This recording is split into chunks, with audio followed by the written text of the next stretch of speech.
The road to Hinterkaifeck is more suggestion than street, a narrow run of dirt and ruts threading through Bavarian fields, and at the end of it sits a farmstead that looks ordinary from a distance. Gable roof, barn, stable, wood piles stacked like patient teeth. Yet for a week in March of 1922, the ordinary unravels inch by inch until it becomes the kind of story that ties a century in knots. Before we go any further, tell me your first instinct in the comments. Did a stranger find this place in the dark and improvise cruelty? Did someone from inside the family's orbit finally act on a private plan? Or did a neighbor's familiar footsteps make the dog stop barking? Because that first instinct will be tested against details that don't yield easily. There are 5 adults and 1 small child at the farm. Andreas Gruber, stiff-backed, watchful, and not known for warmth.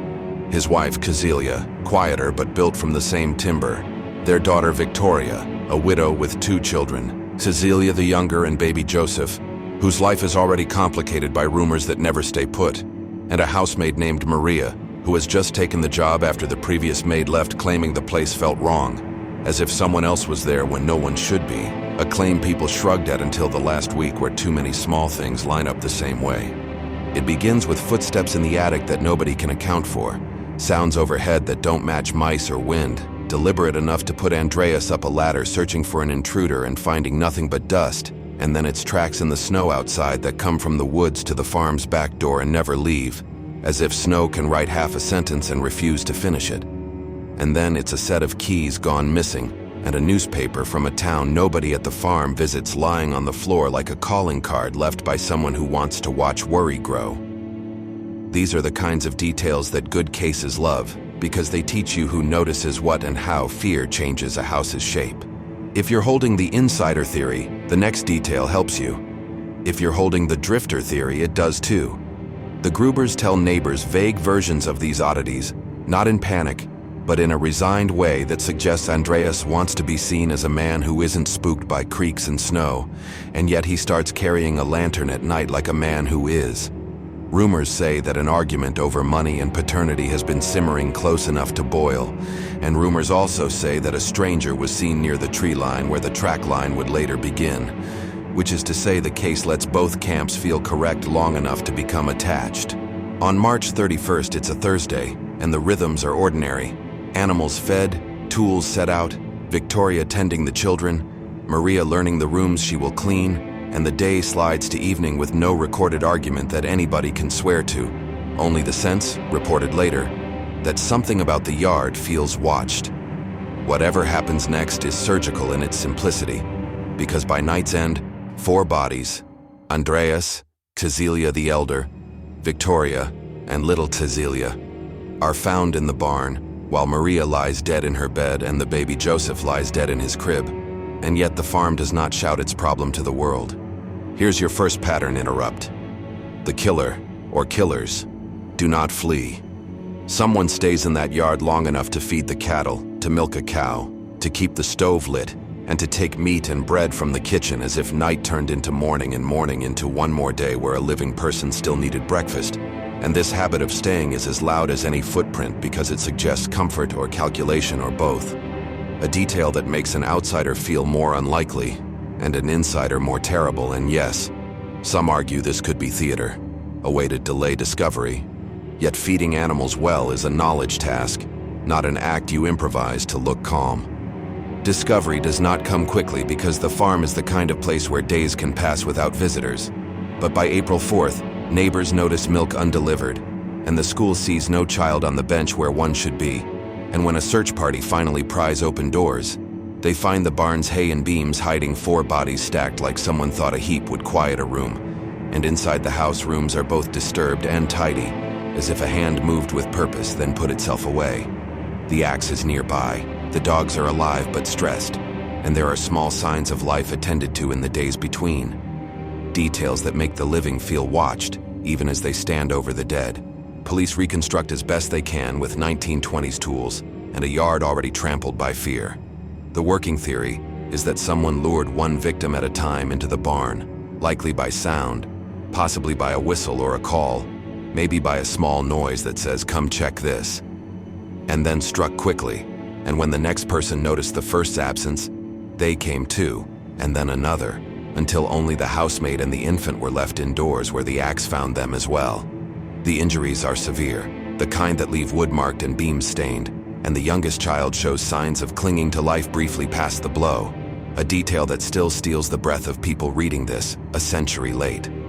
If you're holding the outsider lane, your best argument is the harvest of small sightings at the edges of the farm in the days prior, the newspaper from elsewhere, the track that approaches but doesn't depart, the idea that a vagrant or a discharged soldier or a thief found a secluded place and made opportunism into murder, that someone could stay after, because staying is the safest choice if you fear the road more than a house, and that feeding animals could be guessed at by any European who's brushed a stable.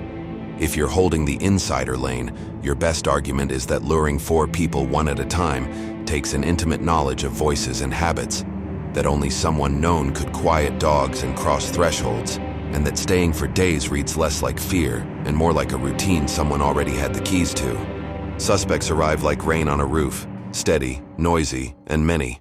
A neighbor with money disputes and a temper that crops up in stories told later. A man with a complicated relationship to Victoria, whose name echoes through affidavits. Drifters whose faces were seen near stations with no proof beyond a hat and a coat. A prior hand at the farm who knew where tools were kept and where lanterns were hung. And even a set of theories that try to make 2 worlds true at once. An outsider guided by an insider who wanted a hand clean enough to sleep with. Each suspect has a moment where the story fits like a coat hung on the right nail. Then a seam splits, and the fit fails. An alibi holds, a timeline phrase. A fingerprint that might have meant everything means nothing when the crime scene is a sieve, and the lab work is a century behind what you wish you had. Here's an open loop that still yanks at people. Why the attic sounds and missing keys and odd newspaper in the days before, and why the animal care afterward, and why the stacking in the barn. Were these all parts of one mind that enjoys the slow boil and the tidy end? Or were some of these artifacts of rural life that we have since braided into a single rope because we want the rope to be real? To put it bluntly, did the killer live in that attic for days? Or did a house that creaks become a person we invented later to explain how fear feels? Neighbors are not the best witnesses even when they mean well, and rumor in a village is a kind of weather you can measure only after it moves on. Yet some consistent anchors remain. Threats about money were heard not long before. A man was seen by the tree line on a day that mattered. A locksmith's skills were discussed in a story that refuses to decide if it's memory or myth. And the child's school absence is the timestamp that forces action. Take these and place them on a hand-drawn map, and the lines cross most often on people who could enter the yard without knocking. Investigators do something that still feels modern in its bluntness. They decapitate the victims and send the heads to specialists, hoping some hidden truth is written in bone. And then history adds its own grim joke decades later, when those heads are lost to war and time, making an already complicated file permanently incomplete, the kind of loss that turns certainty into a muscle. People overuse because doubt is heavy. The axe remains the loudest witness because wood and sharp steel are honest about what they can do, and they do not care about rumor. And the house remains the quietest because its rooms have had a century to forget.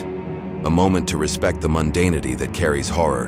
Bills were left untouched, coins barely disturbed, jewelry not looted with greed, which kneecaps the simplest robbery story and argues for motive in the lanes of anger, embarrassment, possession, or resentment. These are motives that live in kitchens and fence lines, not in train stations, and they make the insider camp lean forward again. Then the outsider lane argues that some killers do not come for coin. They come for a night's work that means nothing in ledger books and everything in a mind we don't get to read. Picture the barn door in the cold, the way breath becomes a rope in winter air, the way a familiar voice can draw you across a threshold you've stepped across 1,000 times without thinking, and then imagine a sound behind you that belongs to a tool, and then imagine nothing. Repeat this 3 more times for a family that keeps trusting walls to protect them until walls are just wood, and then move indoors where a maid believes she can remove her shoes at last, and a baby sleeps in a room where the stove has already been lit for tomorrow. And again, imagine nothing. This is not poetry. It is logistics, and logistics is what cold cases worship when they want to escape rumor. Let's talk about the dog that did not bring the yard down with barking. Some argue dogs know neighbors differently than strangers, that they have a category in their bodies for the people who can pass without comment, and that if the dog is quiet, we should listen. Others argue that terror silences animals too, and that a night's violence can teach a dog the wrong lesson fast. So whether the silence argues for an insider, or the fear argues for anyone, the dog becomes another witness the case cannot cross-examine. A century invites confessions and deathbed claims and private letters that bloom after funerals, and Hinterkaifeck has had them all. A man telling a priest he knows more than he should, a relative implying the family tree holds rot, a neighbor's great-grandchild holding a box of clippings like a private thesis, and each time the case seems to desire closure, it snatches its hand back like a creature that prefers the dark. Historians and detectives and writers test suspects in long essays and short films. They adjust for what the newspapers got wrong and what the court files forgot, and still the clean solution avoids the net, because cases like this were not built to let nets work. Here's your second pattern interrupt. Some stories are unsolved, not because nobody knows, but because the people who knew did not need to tell, either because the circle that mattered had closed its own book with its own answer, or because silence served the living better than truth would have. And when a small community decides the important work is to get hay cut and beasts fed, a story can harden into a local secret that no city archivist can soften with a stamp or a seal. Take a minute to play prosecutor on each lane. Outsider. A lone transient studies the yard from the trees, spots rhythms, enters the barn with patience, uses surprise as a weapon, stays after because a road at night is riskier than a warm stove, feeds animals because animal noise invites neighbors, and leaves on a morning that looks like any other to a passerby. Weaknesses. Luring 4 victims smoothly requires a voice that belongs in the yard, and feeding cattle at the right hours is a learned habit, and not taking cash fits rage better than vagrancy. Insider. Someone entangled with the family's disputes and affections, someone who knows the barn's echo and the dog's greeting, someone who can move from room to room without permission, tidies after because it is not tidying, it is routine, and waits days because leaving immediately is what cowards do. Weaknesses. Strong claims require strong evidence, and the file is a century old with the best evidence long returned to soil and fog. Which single detail moves you most? Tracks that come but do not go, the attic sounds, the keys that vanish, the stacked bodies, the animal care, or the mix of theft not taken and chores done, because your answer will say more about how you see people than about how the axe moved. Some see opportunity, some see jealousy, some see a mind that wanted to practice staying more than it wanted to practice running. And the case obliges any of those readings because it refuses to push back with a forensic autopsy we can trust. For a closing pass at method over myth, freeze the frame on 2 ideas. First, the lure to the barn probably relied on familiarity. Voice, whistle, a reason too small to ignore, and that's a weight on the insider side. Second, the aftercare of animals, and heat, is either a performance that stayed consistent for days, or a man doing what he always does at the same hours, without needing to convince anyone of anything, and that too tugs at insider. If you force me to plant a flag, it lands on a person within 1 handshake of the family, comfortable enough in that yard to move in circles, angry or ashamed enough to erase 6 lives, careful enough to buy a day or 2 by keeping the animals quiet, and protected enough by circumstance and community that the story could be told around kitchen tables without ever needing a courthouse. Before we close, respect the 6 names that often get folded into the victims as if they were one. Andreas and Cecilia Gruber, their daughter Victoria, little Cecilia, baby Joseph, and Maria. The maid whose first night was also her last. A century is a long time for strangers to pull your story apart for sport, and the least we can do is treat the facts like work, not entertainment, even as we tell the tale in a way that keeps you with us past minute 15. Now choose your lane and stake your claim in the comments. Outsider improvisation, insider resolution, or a 2-person plan with a guide and a hand. Then tell me which single detail you would bet a paycheck on, and share this with the friend who values timeline over rumor.